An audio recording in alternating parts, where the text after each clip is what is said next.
does my dog ignore treats outside? You're walking outside and you see the other dog that triggers your dog's explosion, or the person who scares him.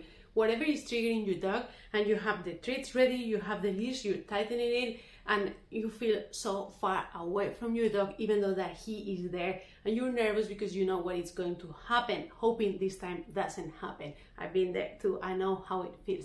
But your dog reacts, he responds, and nothing that you're doing is helping you, and you feel all those eyes in the back of your neck, people judging you, and you just hope that they could see your dog, how beautiful and wonderful he is when you are alone. I'm going to explain you why nothing that you're doing is helping, and it's the same I'm using with more than 750 families and with my own dogs. Do I need higher value treats to make my dog listen to me? Do I need to be tougher with my dog? Is my dog dominant because he is not listening to me? Well, no.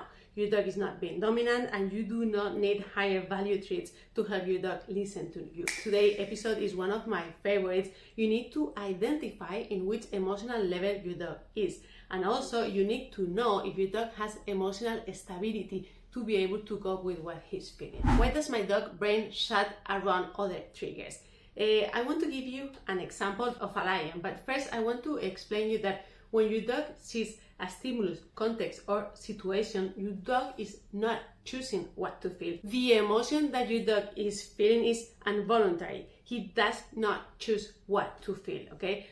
Another thing that comes after is that your dog, if he has the skills to cope with it, he can choose or not what to do with what he's feeling. But the emotion is involuntary. And I'm gonna give you two personal examples. The first is that my brother, he lives in Brazil, and I live here in Switzerland, and if all of a sudden I'm walking down the street and I see my brother, whom I love, I'm going to get happy, and I do not choose to get happy. I am happy, I feel happy, and it's involuntary, this emotion. Another thing that is worse, for example, is that my mom passed away recently, okay, and I didn't just have one emotion, I have several emotions, all at the same time.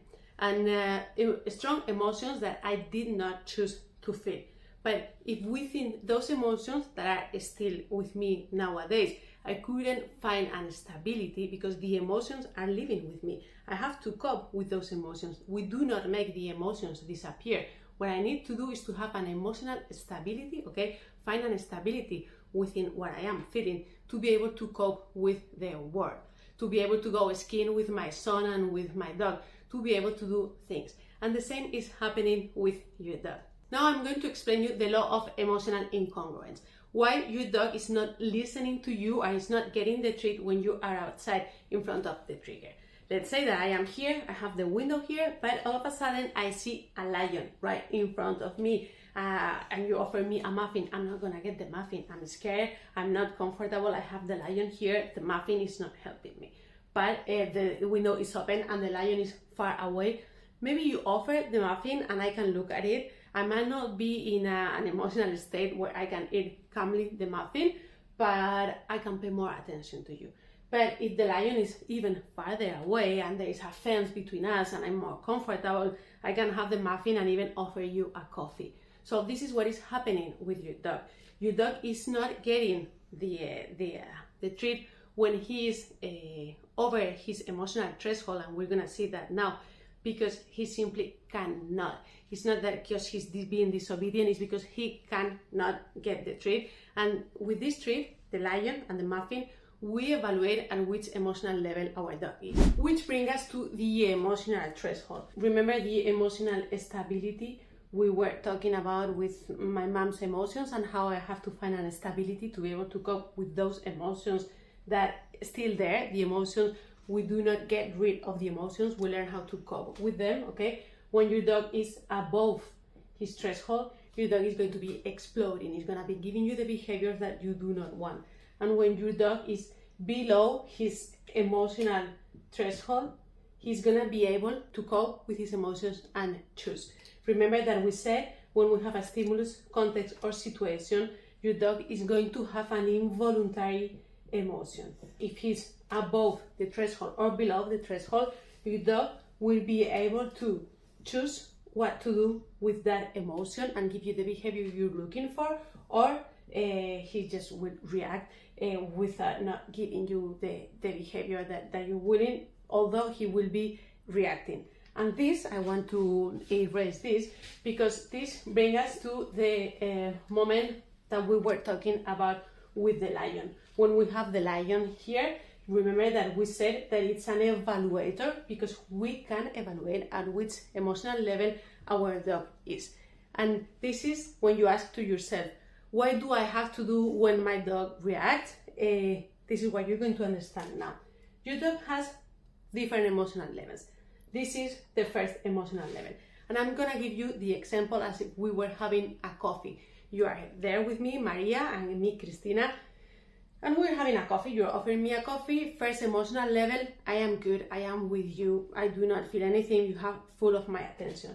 When we go up to the second emotional level, I can smell like there is something happening on the kitchen, like there was Maria, I think there is some fire in the kitchen, but there is not, but I am with you, you have my full attention, almost my full attention, you have 80% of my attention.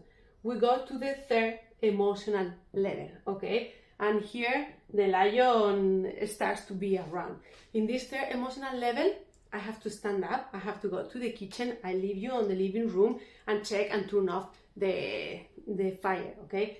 Here I am still able to choose and to respond properly and to listen to you. But I'm going up to the fourth emotional level. On the fourth emotional level, I'm gonna be nervous, I'm gonna be calling the firemen, I'm not gonna be listening to you. What the most I can do is grab you and take you out of this situation, okay? And then we come to the fifth emotional level. Here is where the explosion is happening. Your dog is not able to listen to you. He's not able to cope with what he's feeling. If we are having the coffee, I will be jumping out of the window, not even being able to call the firemen. How do you know where you can help your dog? We're going to evaluate. This will be your dog above. This will be your dog above his emotional threshold. And you are evaluating with the law of emotional incongruence. Remember the lion and the muffin? If your dog doesn't take the treat, or if he takes it, but your dog, for example, likes to eat a lot and he takes it like this, and your dog is not a very gourmand, like they say here in Geneva, and you offer him, for example, cheese that he loves it and he takes it a little bit like this, he might be on his fourth emotional level. If he takes it, he's below his emotional threshold.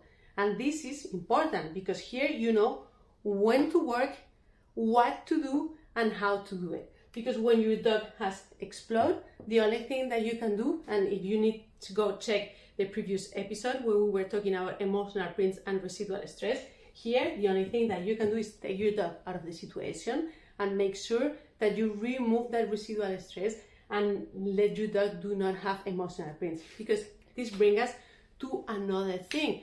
Why is my dog behaving worse every time even though I am working with him? Well, behaviors reinforce themselves.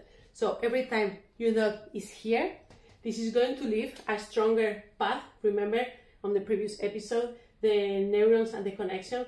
This is going to leave a stronger path on his brain, and behaviors reinforce themselves. So every time your dog behaves like this, he's going to behave more, and he's gonna and more strong next time. Another question that I get asked very often is, do I need to exercise my dog more often so he gets calm? We're gonna go see that in next episode.